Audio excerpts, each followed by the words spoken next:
Kabanata 946. Master ng lungsod, paano kung sasabak ako sa pangunguna sa labanan? Humakbang pasulong si Zoldy Zin, binati si Arlene Ling ng kamao at saludo sa palad. Noong una, akala niya ay kamangha-mangha si Lito, ngunit ngayon napagtanto niya, siya ay isang binata lamang na mga 20 taong gulang. Tumingin siya sa kaliwat kanan, hindi nakahanap ng anumang partikular na bagay na naging dahilan ng katangi-tangi ng batang ito gaya ng iminumungkahi ng mga chismis. Si Zoldy Zin ay nagsasanay ng martial arts mula pa noong siya ay bata at napakabilis. Kumpiyansa siyang hindi magiging kalaban niya ang marupok na binata sa kanyang harapan. At saka, kung manalo siya, walang alinlangang magiging karangalan niya ito. Natalo man siya, walang kahihiyan, dahil nandyan ang Supreme Master bilang safety net. Sa ganoong pag-iisip, humakbang siya ng walang kaunting pag-aalinlangan. Good? Pwede ka muna. Sabi ni Arlene. Hawak ni Zoldy ang isang pares ng mga espada, na huwad mula sa isang uri ng itim na metal, napakatigas, at ang talim ay kumikinang na may malamig na liwanag sa ilalim ng araw. Gayunpaman, nakatayo lang doon si Lito, ang mga kamay sa likod, hindi gumagalaw. Nasaan ang espada mo? Tanong ni Zoldy. Umiling si Lito. Ngumisi si Zoldy, halatang mapang-asar, huwag mong sabihin sa akin na wala ka man lang armas. Kailangan mo ba akong magpahiram sa iyo? Nang lumabas ang mga salitang ito, humagalpak sa tawa ang mga tao. Nandito ba ang lalaking ito para pagtawanan lang tayo? Coming to buy for the city leader's position, okay lang kung mag-isa siyang pumunta, pero wala man lang siyang dalang armas. Ang ibig kong sabihin, para harapin ka, hindi ko kailangan ng espada sapat na ang isang kamay. Ibinuko ni Lito ang kanyang bibig at dahan-daang itinaas ang kanyang kanang kamay. Dumilim ang mukha ni Zoldy, ito ay malinaw na isang pampublikong kahihiyan. You're seriously overestimating yourself. I will show you what real power means. Bago bumigkas ang mga salita, itinutok niya ang kanyang espada kay Lito. Umiwas si Lito sa pamamagitan ng paglipat sa gilid. Pagkatapos ng higit sa 100 palitan sa pagitan nila, si Zoldy ay palaging kulang sa saksak kay Lito. Hindi nagtagal, basang-basa siya sa pawis at may bigla siyang na-realize. Ang lakas ng loob mong laruin ako. Namumula ang kanyang mukha sa galit, at umuungal, katayin kita. Umiling si Lito, panahon na para matapos ang laro. Pagkatapos, nagpadala siya ng hampas ng palad. Nananatili pa rin sa kanyang mga labi ang mapang-uyam ng ngiti ni Zoldy. Ang susunod na segundo, siya ay napatag sa isang haligi sa Grand Hall. Biglang nabalot ng katahimikan ang buong Grand Hall. Ang mga titig ng mga tao ay napuno ng pagtataka at sindak. Si Zoldy, kahit na hindi siya maaaring ituring na isang taong may napakataas na talento, ang kanyang kapangyarihan ay kapuri-puri pa rin. Hindi ka panipaniwala kung gaano siya kaina sa harap ng taong ito. Nagbago ang mukha ni Arlene Ling, at agad siyang nagsalita, ang Supreme Master. Don't worry, Town Master, hindi pa ba ako nakarating? Umindayog ang Supreme Master na may hawak na pitchel ng alak. Ang karamihan ay hindi pa nakita ang Supreme Master na kumikilos, at sila ay tumingin sa kanya na may di-disguise na paghamak, ang huwarang matandang ito ay ang Supreme Master. Nagbibiro ka ba? Exactly. Para siyang pulubi sa kalye. Marahil isang freeloader at isang pagkukunwari. Hindi naapektuhan ng mga nag-aalinlangan na pananalita, ang Supreme Master ay umiling-iling kay Lito, ipinakita ang kanyang mga dilaw ng ngipin sa isang ngiti, lad, ano ang tingin mo sa akin? Mahinahong sumagot si Lito, napakalakas. Tumango ang Supreme Master, isang matalino. Bilang isang matalinong tao, dapat alam mo kung kailan ka papayag. Medyo matagal na rin simula noong pumatay ako ng sinuman. Ayokong mabahira ng dugo ang aking mga kamay. Hinarap ni Lito ang Supreme Master, ang kanyang ekspresyon ay walang kibo, kahit na maaari kang maging malakas, hindi ito nangangahulugan na mas malakas kaysa sa akin. Nang marinig ito, kahit na ang karaniwang hindi nababagabag na Supreme Master ay nagpakita ng pagtataka. Samantala, si Arlene Ling ay lubos na nasa sabik, na bumubulong sa sarili, anak, nililigawan mo si kamatayan. Kapag napagtanto mo kung gaano kitikot ang Supreme Master, tiyak na pagsisisihan mo ito. Akala ko matalino siya, pero mayabang pala. Ipinilig ng Supreme Master ang kanyang ulo, ipinakita ang isang dismayadong tingin. Bigla niyang ginigiling ang kanyang paa sa sahig na nagpatalsik ng isang laryo na diretsyong lumipad sa isang halijing bato na sapat para yakapin ng 4 na tao. Napuno ng bulalas ang hangin. Nang makita ang eksenang ito, nagkagulo ang buong lugar. Ang isang mahusay na master, talagang hindi pangkaraniwan. Tunay na nabubuhay ang Supreme Master sa kanyang reputasyon, kahanga-hanga. Kahit na ang isang ordinaryong tao ay nagsasanay sa kanilang buong buhay, hindi sila makakarating sa antas na ito. Sa gitna ng mga bulalas ng karamihan, ang Supreme Master, na may mapagmataas na ekspresyon, ay nagsabi kay Lito, "Binata, kung hindi dahil sa aking kabaitan ngayon lang, ito ay iyong bungo na natusok ng bato. Ngayon, pinipilit mo pa bang makipagkompetensya sa akin?" Malumanay niyang sabi. Umiling si Lito. Inakala ng Supreme Master na siya ay umatras, tumawa, "Dahil alam mo na hindi mo ako maikukumpara, lumuhod at humingi ng tawad, kalimutan ang iyong martial arts, at ako ay magpapakita ng awa, iligtas ang iyong buhay." Sa gilid, mukhang malungkot ang mukha ni Monemo. Hindi kaya sa pagkakataong ito, matatalo na talaga si Lito sa Supreme Master. Kailangang maunawaan ng isang tao na kung itatapon ng isa ang kanilang sariling martial arts, hinding-hindi siya papayagan ni Arlene na umalis ng buhay sa mansyon ng City Master. Napabuntong hininga din si Paolo Kio, Lito, bagamat mabuti ang iyong intensyon, hindi palaging tinutulungan ng langit ang makatarungan. Ngayon, mababayaran mo lamang ang halaga para sa iyong sariling pagmamataas at kawalang ingat."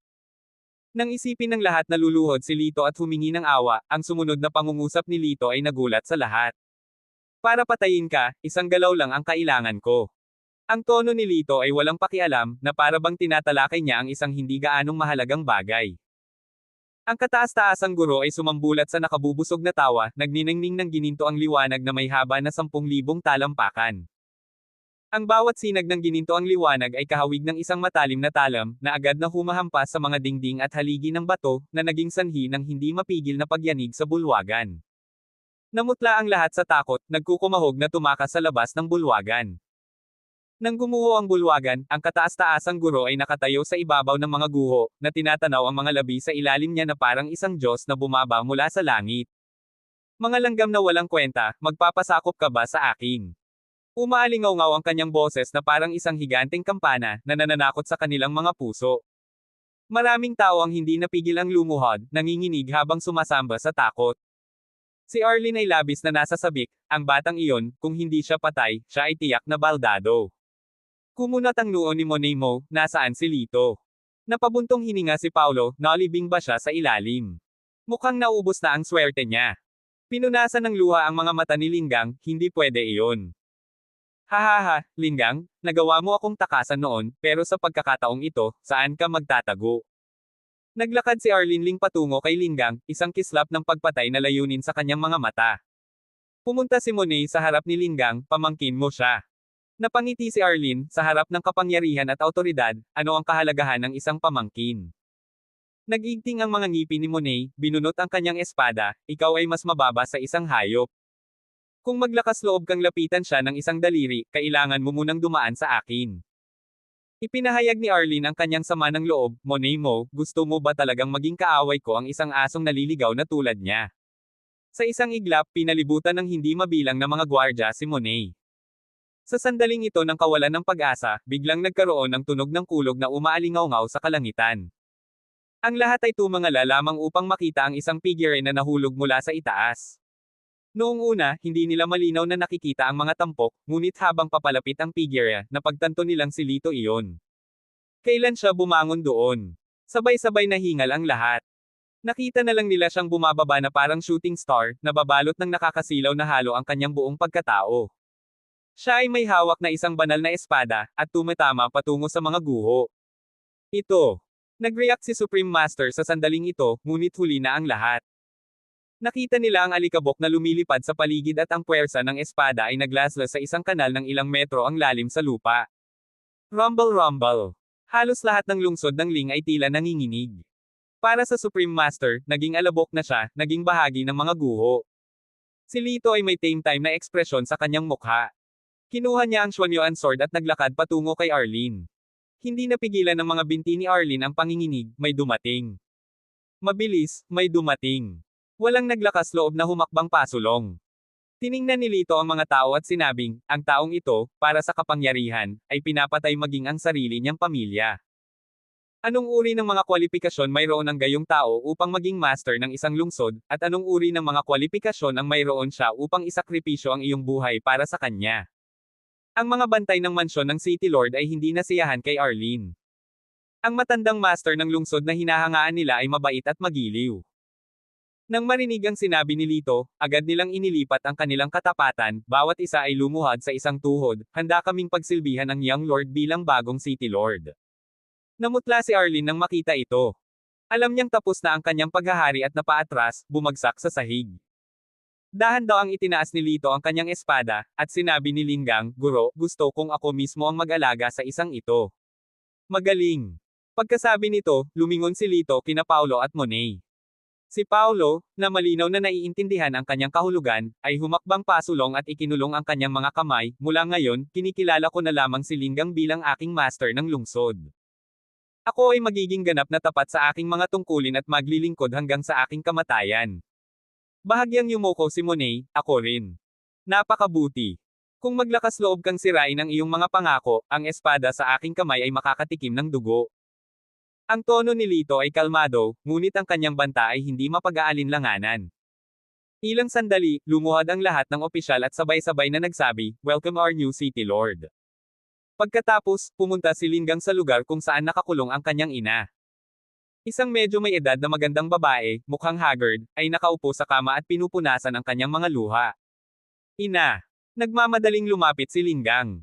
Nakita ng magandang babae si Linggang, unang mukhang natigilan, pagkatapos ay hinayla siya sa kanyang yakap, Linggang, akala ni inay hindi ka na niya makikita. Tumingin si Linggang kay Lito, salamat sa aking master, siya ang tumulong sa akin na maghayganti at mabawi ang Ling City. Agad na lumuhad ang babae, tumulo ang kanyang mga luha, salamat, benefactor. Tinulungan siyang tumayo ni Lito, hindi na kailangan ng ganoong kagandahang asal. Pagkaraan ng 3 araw, nagpadala si Linggang ng isang tao upang kuhain si Lian at magdaos ng isang engranding seremonya. Pagkatapos ng seremonya, tanging si Linggang, ang kanyang kapatid na babae, at si Lito ang nanatili sa silid. Thump! Sabay na lumuhad sina Linggang at Lian. Umiling si Lito, sinabi ni Lito, kung magpakita ka ulit ng ganyang paggalang, magagalit ako.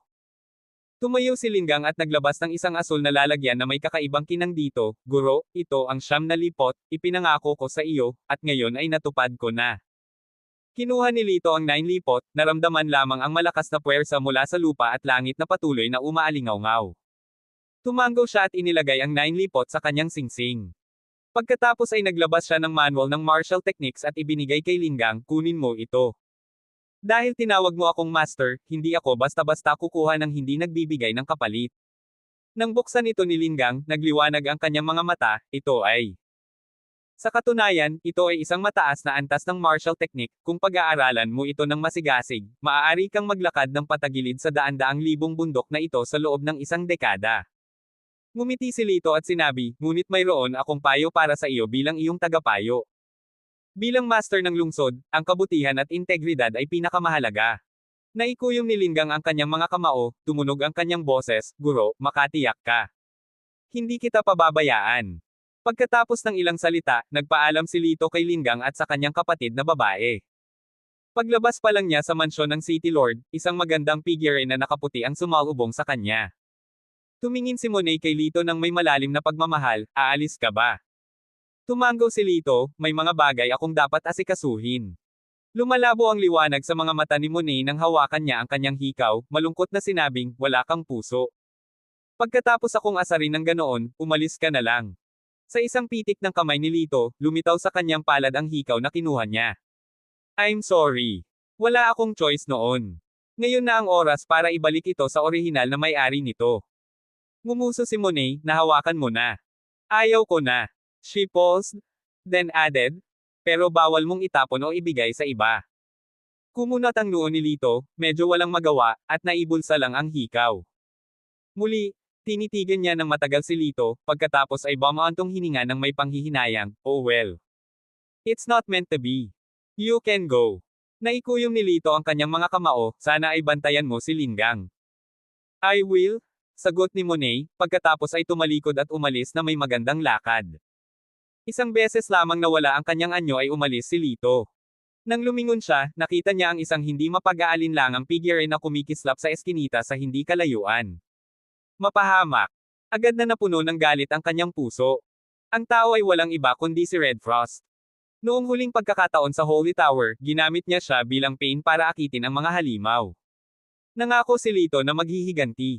Nang walang pag-iisip ay agad niyang hinabol. Kabanata 947. Sinundan ni Lito si Red Frost sa isang upscale tea house. Pumasok si Red Frost sa isang pribadong silid, kung saan nakaupo ang ilang mga lalaki, lahat ay may nagbabantang tingin sa kanilang mga mata. Dala mo ba yung gamit? Tanong ng isa sa kanila na nakaitim at nakaupo sa main seat. Ang pangalan ng lalaking ito ay Kelso Joe, palayaw na Boss Joe. Siya ang pinuno ng pinakamalaking underground na organisasyon sa Ling City, na may napakalakas na reputasyon sa gitna ng daang libong bundok. Tumango si Red Frost, huwag kalimutan ang iyong pangako. Ibinibigay ko ang bagay na ito sa iyo bilang kapalit ng iyong tulong. Tutulungan mo sana akong pabagsakin si Zuan upang makontrol ko ang sagradong palasyo. Napangiti si Boss Joe, oo naman. Pero kailangan muna nating suriin ang mga gamit. Kinuha ni Red Frost ang isang pulang pakete at binuksan ito upang ipakita ang isang espiritong bato, buo at nagliliwanag na may napakaraming kulay at kumikinang na may kakaibang kinang. Sa isang iglap na puno ng makapal na aura ang buong silid. Bawat miyembro na naruroon ay may nakakapreskong sensasyon. Dahil hindi napigilan ni Boss Joe ang kanyang pananibik, kinuha ni Boss Joe ang Spirit Stone para sa kanya, paulit-ulit itong sinusuri. Nakanganga ang kanyang bibig sa pagtataka, ito ay talagang isang pambihirang bagay, ang maalamat na sagradong bato. Ito ay tunay na isang hindi mabibaylang kayamanan. Ang isa pang lalaki ay nagkomento, narinig ko na kung ang isang tao ay gagamit ng isang espesyal na paraan upang makuha ang aura ng sagradong bato na ito ay kasing halaga ng daan-daang taon ng paglilinang. Nang marinig iyon, kitang-kita sa mga mata ni Boss Joe ang kasakiman habang matakon niyang ibinulsa ang Spirit Stone. Sinabi ni Red Frost, nangakong papahiram ka sa akin ng 1,000 lalaki. Huwag babalik sa iyong mga salita. Oh, nasabi ko na ba? Malamig na tumikim si Boss Joe. Lumungkot ang mukha ni Red Frost, ano ang ibig mong sabihin? Itinaya ko ang aking buhay para makuha ang sagradong batong ito. Kung ayaw mong makipagtulungan, ibalik ang bato sa akin. Humalaklak si Boss Joe, kapag may napunta sa aking mga kamay, wala nang pagkakataong maibalik iyon. Napakabata mo at walang muwang, munting ginang. Hinugot niya ang kanyang sigarilyo, lumingon sa kanyang mga tauhan at nagutos, itali mo siya. Siguraduhing maayos ito. Napabuntong hininga si Red Frost, anong balak mong gawin? Nagdilim ang mukha ni Boss Joe, ang mga patay lang ang makakapagtago ng sikreto. Ang sagradong bato ay nawala, at ang mga mula sa banal na palasyo ay tiyak na hahanapin ito ng buong lakas. Tanging sa pamamagitan lamang ng pagkawala mo makakapagpapahinga ako. Nang marinig ito, nagbago ang mukha ni Red Frost. Binunot niya ang kanyang silver sword, itinutok ito kay Boss Joe, ang lakas ng loob mong linlangan ako. Hey hey! Ngumisi si Boss Joe at binigyan ng makahulugang tingin ang kanyang mga tauhan. Pinalibutan ng ilan sa kanyang mga tauhan si Red Frost, nilapitan siya. Si Boss Joe ay isang matalinong tao. Siya ay dumating na handa kasama ang mga nangungunang eksperto. Si Red Frost, sa kabila ng kanyang mga kakayahan, ay mabilis na natagpuan ang kanyang sarili sa isang dehado dahil sa kanilang napakaraming bilang. Isang hampas ang tumama sa kanyang dibdib, at siya ay itinapon sa lupa. Direktang nakatutok sa kanyang lalamunan ang isang espada. Little girl, don't resist, or your throat will dodges through. You will regret it. Nagbabala sa kanya ang isang lalaki.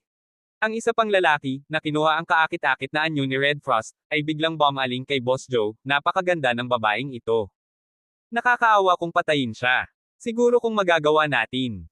Sa mga salitang ito, ang iba pang mga kapareha ay nagsimulang mag-isip ng mga katulad na pag-iisip, ibinaling ang kanilang nagtatanong na mga mata kay Boss Joe. Si Boss Joe, na tuwang-tuwa sa pagkuha ng sagradong bato, ay walang pakialam sa bagay na iyon. He casually waved his hand, do as you please. Siguraduhin mo lang na walang matitirang buhay sa dulo. Hey hey, ang galing. Tuwang-tuwa ang lahat. Galit na sumagot si Red Frost, para ipahiya ako, mangarap ka, mas gugustuhin kong mamatay. Tinangka niyang magpakamatay, ngunit nataman siya ng isang tao mula sa likuran at agad na nahimatay. Inilagay nila si Red Frost sa karwahe, naghahanda na iuwi siya para sa kanilang kasiyahan. Hey hey, napakaganda talaga ng babaeng ito. Nabuhay ako ng ilang dekada, hindi pa ako nakakita ng babaeng may ganoong kapantay na balat. Sok sok. Gamit ang isang kamay ay napapalibutan ko ang kanyang balingkinitang bewang. I wonder what it feels like. Kalokohan, sabi nila, siya ang nakababatang kapatid ng Diyosa, na kilala bilang pinakamagandang babae sa 100,000 bundok. Natural, hindi magiging mababa ang kapatid niya. Ang lahat ay sabik, naghihintay at handang tamasahin ang huli. Biglang huminto ang karwahe. Yan nung nangyayari. Yan ay kalahati isang manipin na sumpa. Paliwanag ng kotsero, may humaharang sa daan. What? Who dares to block our way? Pagod na ba sila sa buhay? Ilang tao ang nakasilip, at nakita ang isang binata na nakatayo sa harap ng karwahe. Hoy, bata, tumabi ka, baka balatan kita ng buhay. Galit na banta ng isa sa mga lalaki. Kumukulo na ang pagkainip ng grupo, hindi na sila makapaghintay pa, lalo pa silang hindi mapakali. Itinuro ni Lito ang karwahe at sinabing, iwanan mo ang babae, at pakakawalan ko kayo. Pagkarinig nito, nagbago ang mukha ng mga lalaki, so he came to rescue. Then, a burst of laugh. Ikaw lang mag-isa. You've got quite the nerve. Hayaan mo akong hawakan siya, kaya kung sugpuin ang manok na ito gamit ang isang kamay. Isang malakas na lalaki ang tumalon pababa mula sa karwahe, at sinuntok ang mukha ni Lito. Madaling hinawakan ni Lito ang kanyang palso at itinapon siya sa isang tabi.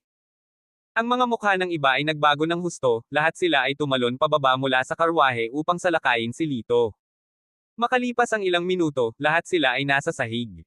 Tinapakan ni Lito ang isa sa kanila at sinabing, umalis. Natakot ang lalaki sa labas ng kanyang katalinuhan, boss, kailangan mong iangat ang iyong paa sa aking ulo para makahinga ako. Sinipa siya ni Lito, umalis pagkatapos. Nang magising si Red Frost, mabilis niyang sinuri ang kanyang mga damit, nakitang nasa maayos na kondisyon ang mga ito. Nagsimula siyang magtaka kung paano siya hindi nasaktan. Dapat magpasalamat ka sa akin. Biglang umalangaw-ngaw ang boses ni Lito. Sa tunog ng pamilyar na boses na ito, nagulat si Red Frost, kinakabahan siyang tumingin kay Lito at nauutal, Tumawa si Lito, hindi mo inaasahan na napakaliit ng mundo, at nagkita tayong muli. Ang ginawa mo noong huling beses sa banal na tore ay talagang hindi malilimutan para sa akin. Nagulat si Red Frost at sinabing, hindi ko inaasahan na buhay ka pa. Nadismaya ka ba? Ngumisi si Lito at kinalas ang isang bahagi ng lubid sa kanyang kamay. Ngayon lang napagtanto ni Red Frost na siya ay nasa isang karwahe, na nakatali sa isang lubad, kalahati nito ay matatagpuan sa gilid ng isang bangin, at ang kalahati ay ganap na nakabitin sa hangin. Kung bibitaw si Lito, siya ay lubos na madudurog. Hoy, lalaki ka ba, pinaglalaruan ako. Malakas na sumigaw si Red Frost. Sinabi ni Lito, napakawalang modo mo na mangakit ng mga halimaw kasama ko sa banal na tore. Ngayon sasabihin mo na ako ay walang modo. That matter. Wala na rin akong choice. Mahinang sabi ni Red Frost. Kinawian ni Lito ang kanyang kamay, ayaw kong marinig ang paliwanag mo, kailangan mong seryosong humingi ng tawad sa akin. Pagtaas baba, desididong tumanggi si Red Frost, imposible. Hey! Malamig na tumikim si Lito at kinalas ang lubid sa kanyang kamay. Mabilis na bumagsak ang karwahe. Sumisigaw si Red Frost, humihingi ako ng tawad. Humihingi ako ng tawad. Hinawakan ni Lito ang lubad, at sa wakas ay naging matatag ang karwahe. Kinagat ang kanyang mapupulang labi ng hindi sinasadya, pinandilatan ni Red Frost si Lito at sinabing, I'm sorry. Maging mas sincere. Sabi ni Lito. Nag-aatubili, bumulalas si Red Frost, pasensya na, nagkamali ako. Hinailan ni Lito ang karwahe pabalik. Pagkababa ni Red Frost sa karwahe, sinamantala niya ang pagkakataon habang siya ay ginulo upang subukang tumakas. Tinusok ng pilak na karayom ang kanyang guya at nahulog siya sa lupa. Bitawan mo ako. Kailangan kong maghayganti sa mga lalaking iyon. Galit na sagot ni Red Frost. Wala kang kapantay para sa kanila, walang pakialam na sabi ni Lito. Niloko nila ako at sinubukan akong ipahiya. I have ways to deal with them. Malamig na sagot ni Red Frost. Napangiti si Lito, marahil, matutulungan kita. Kumunat ang noo ni Red Frost, bakit napakabait mo? Sa tingin mo ba ginagawa ko ito para sa iyo? Umiling si Lito, sa tingin ko ay medyo maganda ang sagradong bato. Huwag mo nang isipin ang sagradong bato, itinaya ko ang aking buhay para nakawin ito. Tinitigan ni Red Frost ang kanyang apricot na mga mata. What I set my sights on, no one can steal. At saka, I risked my life so that you had the chance to steal it. At least, we should split it half and half. Sabi ni Lito. Ilang beses na kitang niligtas noon, kaya dapat akin din ang kalahati. Kaya dapat akin ang sagradong bato. Matigas na nagsalita si Lito. Puno ng galit ang mukha ni Red Frost, ang kanyang magandang mukha ay naging matingkad na pula, na naging sanhi ng kanyang hitsura sa hindi inaasahang pagkakataon na kaibig-ibig para sa isang sandali. Sa labas, kinakalikot ni Boss Joe ang sagradong bato nang tumakbo ang ilang lalaki. Boss, ang babaeng iyon ay kinidnap. Nanlaki ang mata ni Boss Joe, paano mo ito nahawakan? Lahat kayo ay walang silbi. The men lowered their heads in calm, explaining, hindi rin namin ginustong mangyari ito, pero ang kabilang partido ay masyadong makapangyarihan. Hindi kami makakalaban kahit na nagsanib puwersa kami. Ganyan ba sila kalakas? Mukhang nagdududa si Boss Joe. Habang nagsasalita siya, nagkagulo sa labas. Boss, masama ito. May puwersahang pumasok. Tumakbo ang isa sa kanyang mga nasasakupan sa gulat. Galit na umungol si Boss Joe, sino ang may lakas ng loob na pumasok sa teritoryo ko? Ito ay isang babae at isang binata, sagot ng nasasakupan. Si Red Frost at ang lalaking iyon. Takot na sabi ng binugbog na lalaki. Sumimangot si Boss Joe at sinabing, napakasayang mo. Binata pa lang, kahit gaano pa siya kalakas, tingnan mo ang naging dahilan ng takot mo. Siya. Boss, siya. Habang sinusubukang ipaliwanag ng mga lalaki, pumasok sa eksena sina Lito at Red Frost. Hinawakan ni Lito ang isang lalaki, inihagis ito ng diretso kay Boss Joe. Malamig na sinabi ni Red Frost, dumating ako para sa iyong buhay. Ngumisi si Boss Joe, sa iyo lang. Nang hindi na umimik pa, sinunggaban ni Red Frost ang kanyang espada. Kinuha ni Boss Joe ang isang martilyo na nakalatag sa malapit at ibinayo ito ng malakas. Si Red Frost ay halos hindi nakatakas sa kanyang pinagdaanan, at ang martilyo ay nabasag sa lupa na lumikha ng isang malaking butas. Dapat sabihin, ang lakas ni Boss Joe ay nakakamangha. Pagkatapos ng ilang dosenang galaw, nahihirapan na si Red Frost na makasabay. Nang malapit na siyang matamaan, mabilis siyang hinawakan ni Lito at inihagis sa likod niya. Hey, hindi nagkakamali ang timing mo. Ngumisi si Boss Joe, itinutok ang kanyang bakal na martilyo kay Lito. Ang nakakagulat ay hindi nagtangka si Lito na umiwas. Sa halip, sinalubong niya ang martilyo gamit ang kanyang kamao. Ano? Ang tugon na ito ay nagdulot ng pagkagulat sa lahat. Nabaliw na ba ang bata? Maging si Boss Joe mismo ay hindi makapaniwala. Ang kanyang bakal na martilyo lamang ay tumimbang ng 1,000 libra. Sino kaya ang makakatagal sa ganitong klase ng suntok? Anak. Kung naghahanap ka ng kamatayan, ikalulugod kong obligado. Lihim siyang natuwa. Boom! Isang malakas na putok ang narinig. Bago pa man siya makatawa, nagbago ang mukha ni Boss Joe. Isang marahas na pagyanig na nagmumula sa martilyo ang nagpagulat sa kanya nang ito ay nag-vibrate sa kanyang kamay, na agad na naputol ang kanyang laman. Snap! Nadurog ang bakal sa kamay. Ang kamao ni Lito ay hindi nasaktan at nasa harap niya mismo. Ano ito? Natakot si Boss Joe hanggang sa mawalan ng kulay, handa na siyang tumakas. Gayunpaman, ang kamao ni Lito ay mas mabilis at tumama sa kanya, na nagpabagsak kay Boss Joe sa sahig. Kaagad, dinampot niya ang banal na bato, isinilid ito sa kanyang dibdib, at nagsimulang maglakad palayo. Walang nang-ahas na pigilan siya.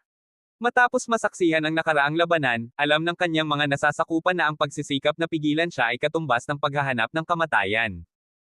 Pagkalabas ng mansyon ni Boss Joe, hindi kalayuan, sinundan siya ni Red Frost. Anong problema? Sumulyap si Lito sa kanya. Nagtanong si Red Frost, sino ang nagturo sa iyo ng iyong martial arts techniques? Mahalaga ba ito sa iyo? Umalis, sabi ni Lito. Malungkot ang mukha ni Red Frost, Hoy, Mr. Argel, nakilala ako bilang isa sa mga nangungunang dilag sa malalawak na bundok na ito, dapat ay medyo magalang ka kapag nagsasalita ka. Kabanata 948. Tinitigan ni Lito si Red Frost pataas at pababa, nanginginig ang kanyang ulo. Anong ibig mong sabihin? Hindi ako maganda. Bulag ka ba? Nag-react si Red Frost na may malinaw na sama ng loob. Casual na sumagot si Lito, katamtaman lang.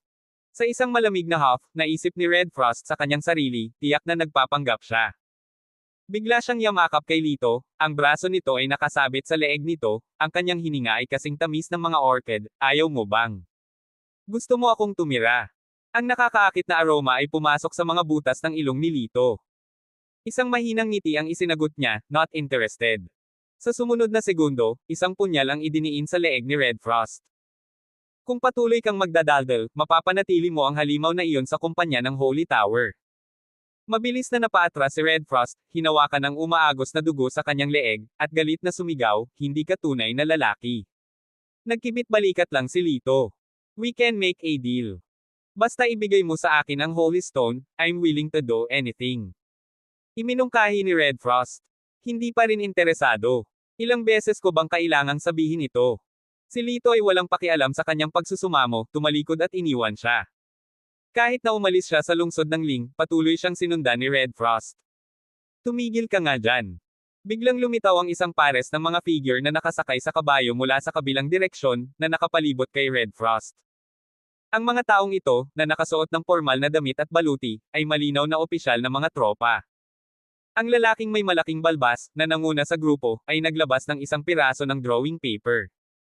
Tiningnan niya ang taong nasa ibabaw nito, at pagkatapos ay kay Red Frost, ikaw ay dapat si Red Frost. Sa wakas, natagpuan ka namin. Sa pangalan ng Diyosa, ninakaw mo ang sagradong bato. Inaaresto ka. Tinakpin ni Red Frost ang kanyang bibig, tumawa, sa kasamaang palad para sa iyo, wala akong sagradong bato. Siya ay mayroon. Pagkasabi nito, itinuro niya si Lito gamit ang kanyang baba. Tumingin kay Lito ang lalaking may malaking balbas, totoo ba ang sinabi niya? Tumango si Lito, sa katunayan, ang bato ay narito sa akin.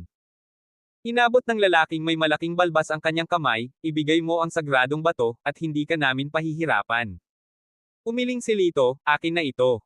Kung gayon kailangan mong harapin ang mga kahihinatnan. Ang lalaking may malaking balbas ay malinaw na hindi sineseryoso si Lito.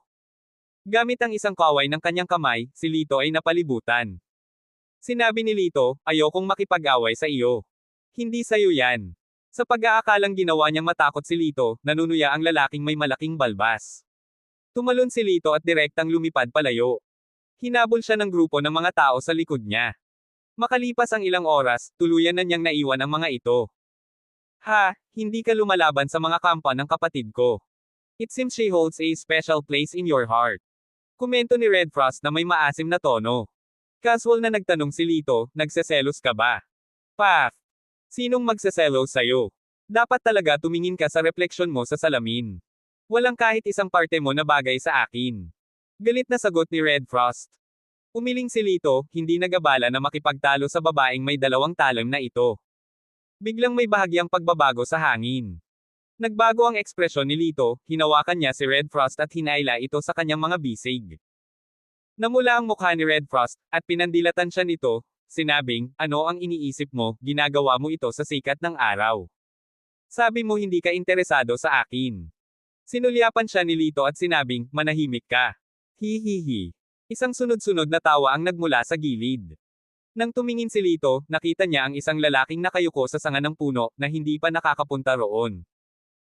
Ang mukha ng lalaki ay mapula, ang kanyang mga mata ay kumikinang ng isang ginintoang dilaw, ang kanyang baluktot na ilong, at gumagala na mga mata kasama ng kanyang tumatawa na kilos na ginawa para sa isang nakakatakot at nakakatakot na mukha. Habang tumatawa ang lalaki, nalantad ang kanyang matutulis na mga nguso, kasing haba ng pangil ng hayop. Nang makita ang lalaki, nawala ng kulay ang mukha ni Red Frost, at napabuntong hininga siya. Ang green-faced Wolf King. Bulong niya sa mahinang boses. Hehe, maganda ang mata ng dalaga. Sabi ni green-faced Wolf King sa paos na boses. Tumayo siya, nakatingin kay Lito mula sa mas mataas na posisyon, narinig kong nasa iyo ang sagradong bato. Tanong ni Lito, pinaplano mo rin bang nakawin ito? Umiling si green-faced Wolf King, hindi ko ito mananakaw. Hindi ba mas convenient na patayin na lang kayo muna? Tumawa si Lito, talaga. Nagulat, ang green-faced Wolf King ay tumingin kay Lito, hindi ka ba natatakot matapos marinig ang pangalan ko? Paumanhin, hindi ko alam kung sino ka, mahinahong sabi ni Lito. Sumimangot ang green-faced Wolf King habang nakatitig kay Red Frost, seryoso ba siya? Si Red Frost ay may nag-aalalang ekspresyon, ngunit tumango siya. Marahil ay hindi ka pa niya narinig noon pa. Hahaha, interesting. Karamihan sa mga tao ay walang takot kapag naririnig nila ang pangalan ko. Ngayon sa wakas ay may nakilala akong iba. Nagsuot siya ng pangit ngunit interesadong ekspresyon, mas magiging masaya pag lalaruan ka. Kumunat ang noo ni Lito at nagtanong, ano ang sinasabi ng walang isip na ito? Sinimula ni Red Frost, maaaring hindi mo alam ito, ngunit ang kahihiyan ng green-faced Wolf King ay kilala sa buong 100,000 mountain ranges. Lumaki siya kasama ng mga ligaw na lobo, misteryosong nakakakuha ng mga kakaibang kasanayan. Ang kanyang mga pamamaraan ay brutal, lahat ng pinapatay niya ay iniaalok bilang pagkain sa kanyang mga kasamang lobo. Ngunit ang kakayahan ng taong ito ay katangi-tangi. Maraming tao ang nagtangkang patayin siya para sa kapakanan ng hustisya, ngunit lahat ay nahulog sa ilalim ng kanyang mga kamay. Oh, pwede ka bang tumayo sa isang tabi, itinulak ni Lito si Red Frost palayo. Kinagat ni Red Frost ang kanyang mga labi, nag-alinlangan ng ilang segundo, at sinabing, mag-ingat ka. Sumagot si Lito, hanggat hindi mo ako sasaksakin sa likod, magpapasalamat ako. Namula ang mukha ni Red Frost, anong klaseng tao sa tingin mo ako? Tapos na bang manligaw ang lovebirds? Ang Masked Wolf King ay naiinip na tumalon pababa, hinimas ang kanyang mga kamay, kayong dalawa ay malambing at maislan, ang aking mga anak na lobo ay pinakagusto ito. Pagkasabi niya nito, sumuntok siya na parang gutom na lobo na handang magpista. Ang kanyang mga galaw ay medyo kakaiba, na talagang hindi mahuhulaan na pattern, maging si Lito ay bahagyang kumunat ang kanyang mga kilay. Hehe, boy, simula pa lang, ang bilis ay walang makakapantay sa akin. Ngumuso siya, nagsiwalat ng matatalim na kuko. Dahan daw ang inilabas ni Lito ang isang may laso na karayom a negation section, negation a feminine ordinal indicator T nagtanong, sa tingin mo ba mas mabilis ka, o mas mabilis ang aking karayom? The Masked Wolf King, natural, mas mabilis ako. Sa malalawak na bundok na ito, wala pa akong nakakakilalang mas mabilis kaysa sa akin. Napangiti si Lito, dahilan para tumigil ang Masked Wolf King. Habang siya ay naguguluhan, bigla niyang napagtanto na ang karayom a negation section, negation a feminine ordinal indicator a kamay ni Lito ay nawala. Pagtingin niya sa ibaba, nakita niya ang isang laso na karayom a negation section, negation a feminine ordinal indicator a naka-embed sa kanyang dibdib. Ano? Nanlaki ang mga mata niya sa sobrang gulat. Hindi man lang niya nakita kung paano kumilos ang kalaban, nakakakilabot ang bilis. Hinding-hindi ako aamin ng pagkatalo. Gagawa na sana ang berdeng mukha na Wolf King, ngunit nalaman niyang hindi siya makagalaw. Walang pakialam na sinabi ni Lito, ito ay isang lason na karayom. Pagkatapos na malason, ang iyong katawan ay mamanhid at ang iyong mga paggalaw ay magiging mabagal. Hihihi, sa tingin mo sapat na ba to para matalo ako? Walang tigil ng inisya ng berdeng mukha na Wolf King, biglang nagtaas ng ulo, at napaungol na parang lobo. Sa isang iglap, umalangaw-ngaw ang isang lobo sa paligid, na sinundan ng pangalawa at pangatlo. Maya-maya, sunod-sunod na umalangaw-ngaw ang lobo. Unti-unting nagdilim ang langit, at lumitaw sa paligid ang mga pares ng mga mata, maliwanag na parang mga bombilya. Ito ay ang mga lobo. Inilabas ni Red Frost ang kanyang espada. Napakaraming lobo, hindi bababa sa higit sa 100, ang mga lobo sa 10,000 malalaking bundok ay 3 beses na kasing laki ng mga nasa labas. Kung maglunsad sila ng isang pag-atake, ang kanilang mapanirang kapangyarihan ay magiging kakilakilabot. Ang berdeng mukha na Wolf King ay tumawa ng malakas, boy, this is my turf, you have no right to compete with me. Lumapit si Red Frost kay Lito, ang malamig na pawis ay tumatagos sa kanyang maputlang noo, mayroon ka bang magandang ideya? Wala. Nagkibit balikat si Lito. Huminga si Red Frost, hindi ito ang oras para sa mga biro. Hindi ako nagbibiro, umiling si Lito. Si Red Frost ay tila desperado. Hindi ba ibig sabihin nito ay tiyak na ang ating kamatayan? Umiling muli si Lito, hindi naman dapat. Saan galing ang tiwala mo? Kasalanan mo ang lahat, kung ibinalik mo sa kapatid ko ang sagradong bato, wala tayo sa ganitong gulo. Reklamo ni Red Frost. Hinawakan ni Lito ang kanyang ilong at sumagot, sa iyong loika, kung hindi mo ninakaw ang sagradong bato, wala tayo sa ganitong sitwasyon. Ikaw. Naiwang tulala si Red Frost. Sumingit ang Blue-Faced Wolf King na may malungkot na mukha, haharap sa nalalapit na kamatayan, at kayong dalawa ay naglalandian pa.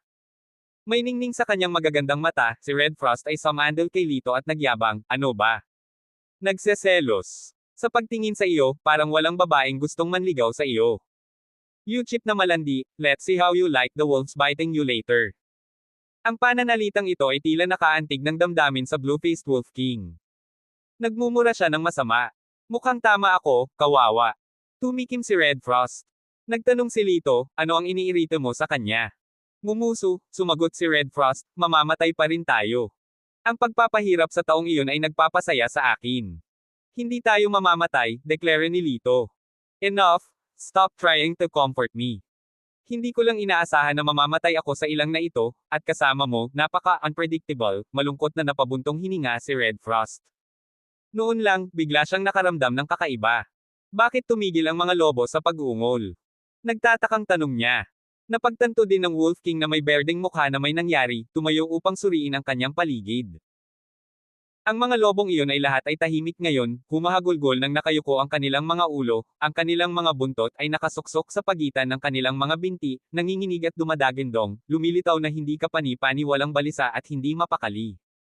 Pagkatapos, bahagyang yumanig ang lupa sa ilalim nila. Lindul. Bumaba ang tingin ni Red Frost sa kanyang paanan.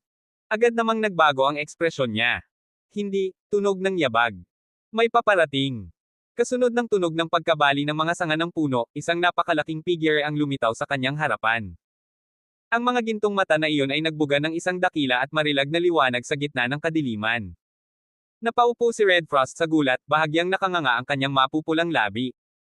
Ilang sandali pa bago siya nakapagbitaw ng tatlong salita, ang higanti, hayop, au. Sa nakakabagbag damdaming ungol, nagkalat ang mga lobo sa lahat ng direksyon na parang nakakita ng multo.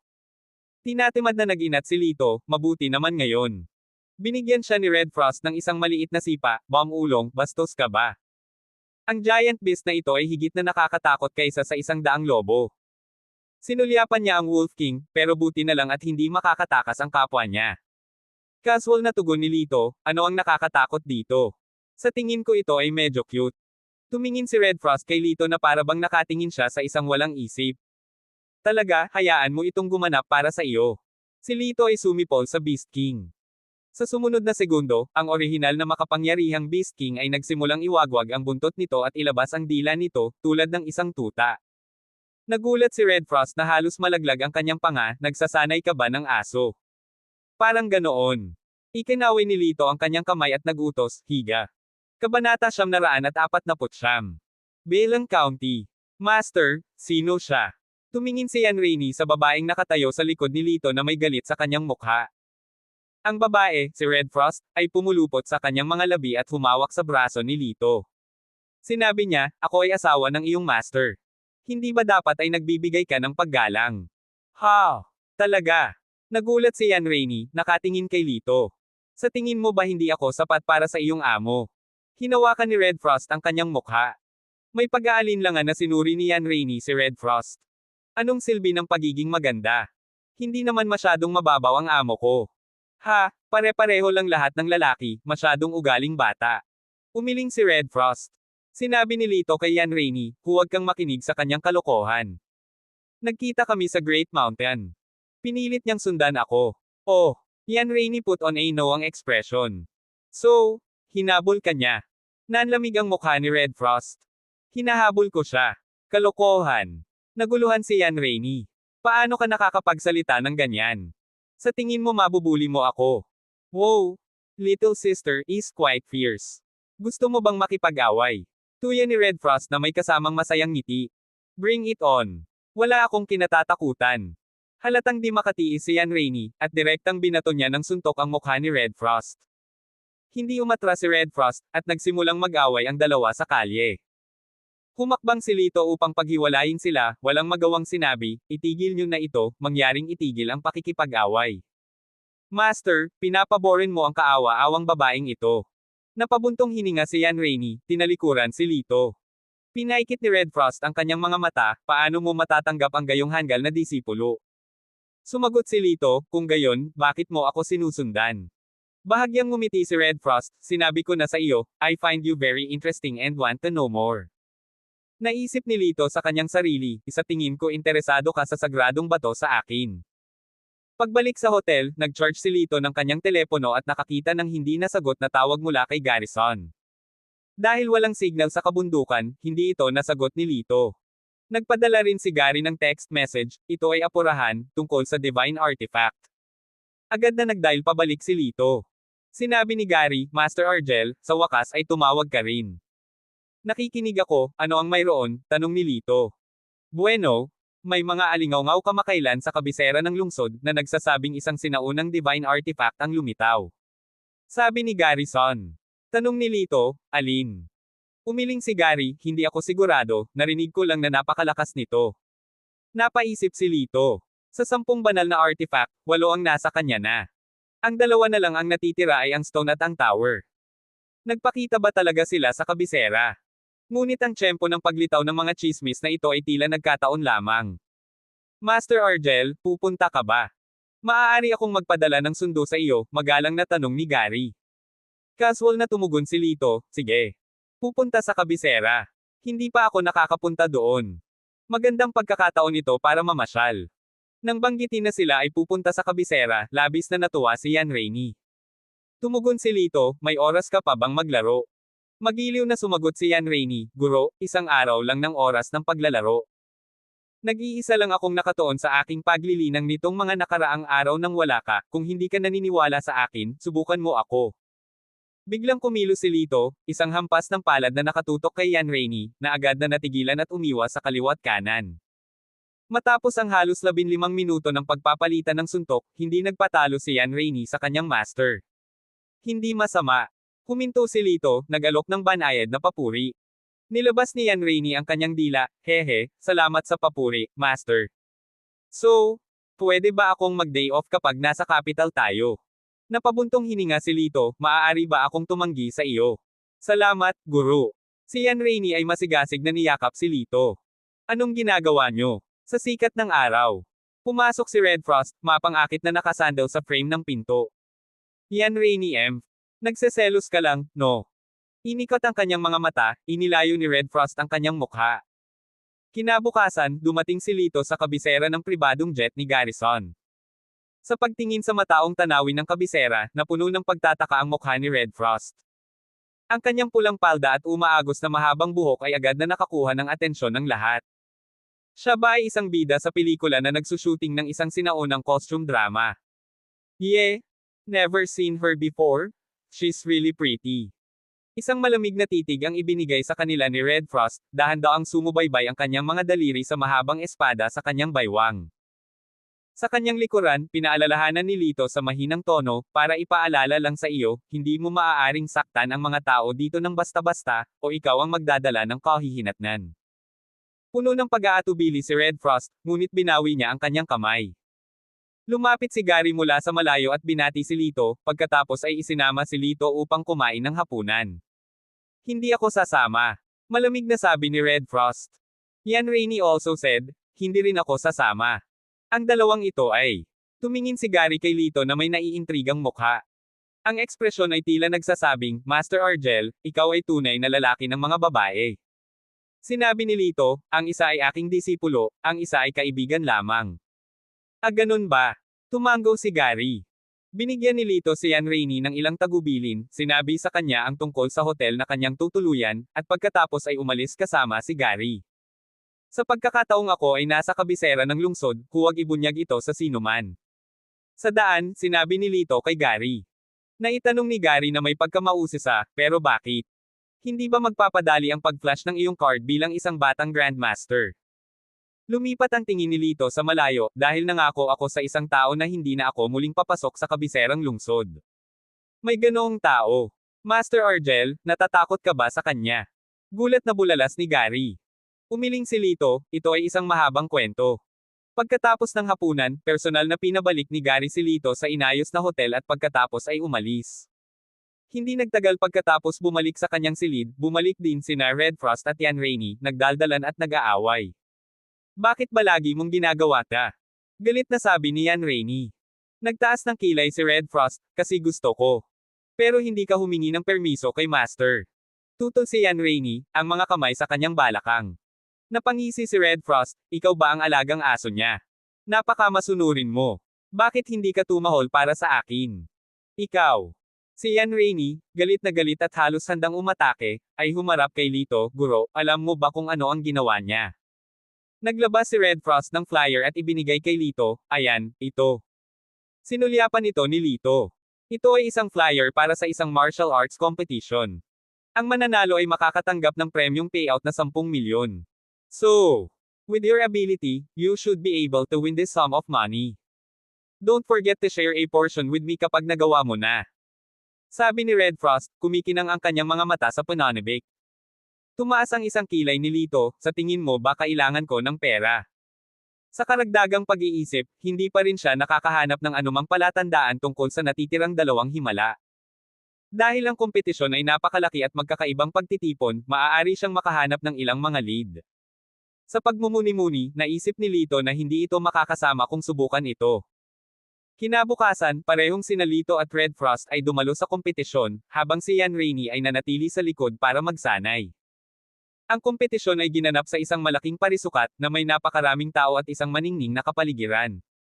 Medyo late na dumating si Lito, at nagsimula na ang kompetisyon. Sa entablado ay nakatayo ang dalawang katunggali, isang matangkad at isang maikli, malalim na nakikibahagi sa labanan.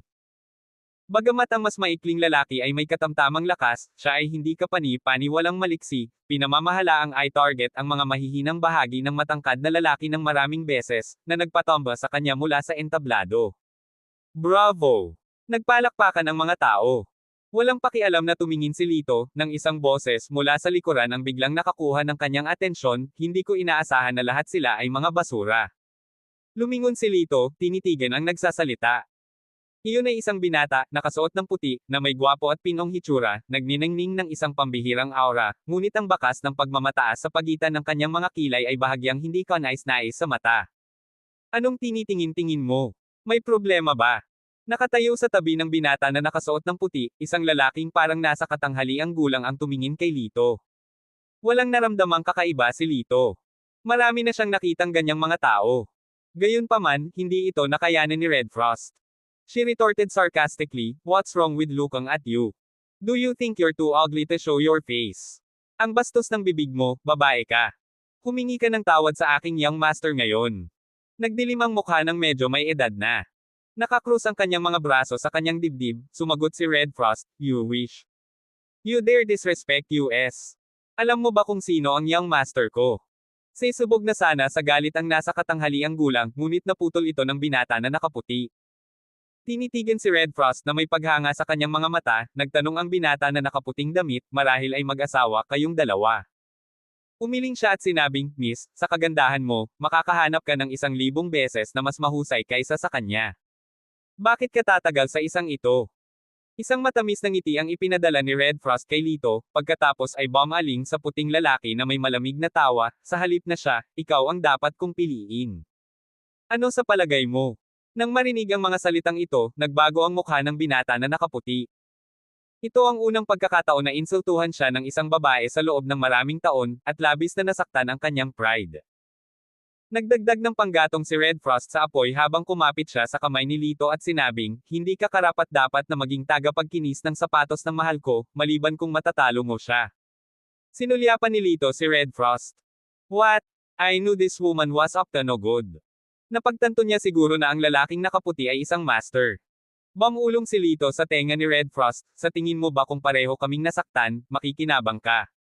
Napangiti si Red Frost, "Paano kung hindi maarok ang antas ng lalaking ito, mas mabuting huwag mo itong gawing basta-basta." Hey! Hindi tapat na ngumiti si Lito. Sa sandaling ito, ang kompetisyon sa entablado ay higit sa kalahati. Hinubad ng lalaking nakaputi ang kanyang balabal at ipinasa sa kanyang tagapagsilbi, pagkatapos ay sinabi kay Lito, "Dahil nagsalita na ang dilag, hindi ako makakatanggi, handa ka bang tanggapin ang aking hamon?" Umiling si Lito, hindi interesado. "Natatakot ka di ba?" Ang duwag. Ngumisi ang attendant. "Ah, sayang naman." Casual na naglabas ng folding fan ang lalaki at nagsimulang magpaypay sa sarili. Biglang nagkontrata ang mga mata ni Lito. Sa purong puting pamaypay na iyon, may pulang marka, isang espesyal na font na bumubuo sa karakter na nakaukit na, "Lin." Ito ay isang karakter na nakita niya noong siya ay bata pa. Noon, sila ni Ning Beo ay nakatira sa kubo ng dayami ng kanilang amo. Minsan, iginuhit ni Ning ang simbolo na ito sa isang piraso ng papel, ang kanyang mga mata ay puno ng kalungkutan. Sinabi niya, "Kuya Lito, ikakasal si Ning Beo sa pamilyang ito balang araw." Ang 10 taong gulang na si Lito ay napuno ng kawalang ingat ng kabataan, at agad na napabulalas, "No way." Bakit? Maliwanag at may kintab ang mga mata ni Ning Beo, puno ng pananabik habang nakatingin sa kanya. Kasi, nakatali ang dila ni Lito, hindi masabi ang mga salitang gusto niyang sabihin, namula ang mukha niya. Hindi siya sinaktan ni Ning Beo, nagpatuloy siya, "Ayoko rin magpakasal, pero parang walang paraan. Napakaliit ng ating kapangyarihan para makayanan sila." Habang nagsasalita siya, itinuro ng kanyang pinong daliri na puti nyebe ang simbolo sa papel. Malungkot na tanong ni Lito, "Ano ito?" Malungkot na sumagot si Ning. "Ang mundo ng martial arts, ang pamilyang Lin." Kabanata 950. Ang lalaking ito kaya na nakaputing nakatayo sa harapan ko ay miyembro ng pamilya Lin. Bahagyang nagdilim ang ekspresyon ni Lito. So it seems like you truly don't dare. Hindi ka ba maingay kanina? Nini siya ng lalaking nakaputi. Tumugon si Lito, hindi lang ako mapakali na lumaban. How audacious. No one's ever dared to act so arrogant in my presence. Malamig na ngumisi ang lalaking nakaputi. So, galing talaga siya sa pamilya Lin. Medyo nanigas ang mga mata ni Lito, ngunit hindi siya umimik. Sa sandaling ito, ang labanan sa entablado ay puspusan. Si Joshlyn ay may kumpiyansa na umakyat sa entablado.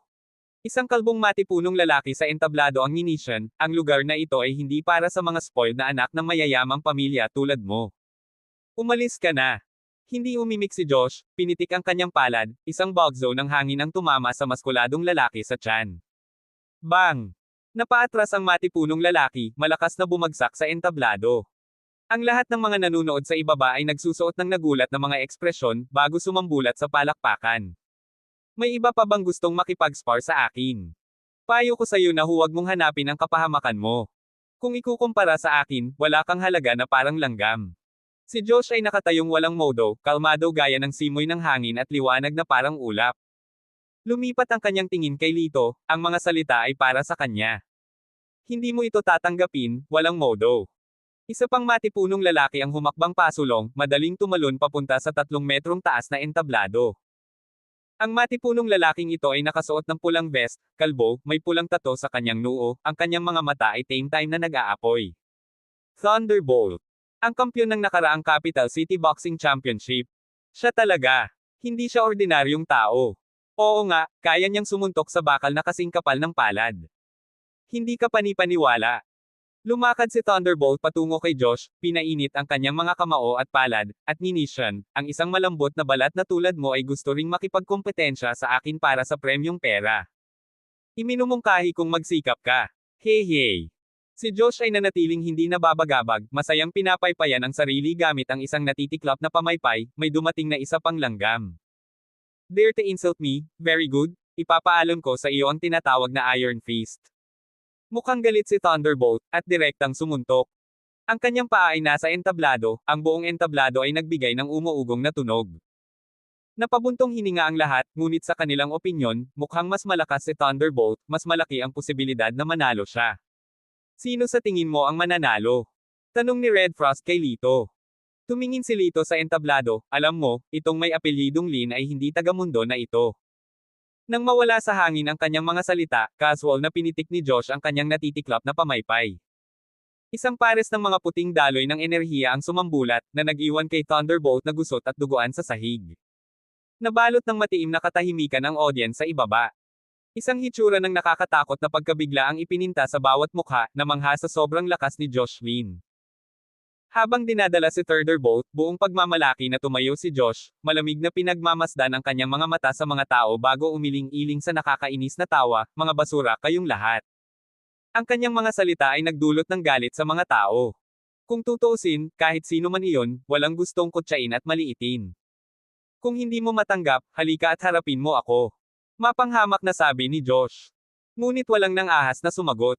Malinaw na nakita ng lahat ang nangyari. Ang paghakbang upang harapin siya ay katumbas ng paghahanap ng sariling kamatayan. Word is that Locks Nation is the birthplace of martial arts in this world. Yet now it seems that it's nothing special, just filled with riffraff. Ipinilig niya ang kanyang ulo sa pagkabigo, ang sulok ng kanyang bibig ay nakakurba sa isang mapanuksong ngiti. Napuno ng galit ang karamihan, ngunit wala silang kapangyarihang gumanti. Lalabanan kita. Sa sandaling iyon, pumunta sa arena ang isang dalagang nakasuot ng simple at maliwanag na uniforme sa pagsasanay. Ang kanyang vibe ay magiting, ang kanyang posture firm. Isang mahabang ponytail ang umindayog sa likod ng kanyang ulo. Miss Lan. May nakakilala sa kanya at magalang na tumawag sa kanya. Sino si Miss Lan? Hindi mo man lang kilala si Miss Lan. Siya ay pamangkin ni Chairman Son. Ang pamilya Lan ay nagsasanay ng martial arts sa loob ng maraming henerasyon, at si Miss Lan ang ika-20. Sa mukha ni Yuyan Lan, wala ni Kay titing na pagmamalaki. Sinabi niya kay Josh, sinabi mo lang na ang martial arts ng aming Lock State ay basura, patutunayan kong mali ka. Tumingin si Josh kay Yuyan, tumawa, pagsisisihan mo ito. Hindi na kailangan ng mga kalabisan na salita. Binato ni Yuyan ng suntok si Josh. Ang kanyang mga hakbang ay tumpak, ang kanyang pundasyon ay napakatibay, at ang bawat suntok ay may kasamang tunog ng hangin. Sa simula, 12-12 ng mga galaw, si Josh ay walang anumang kalamangan. Nag-alab ito ng pag-asa sa karamihan sa ibaba.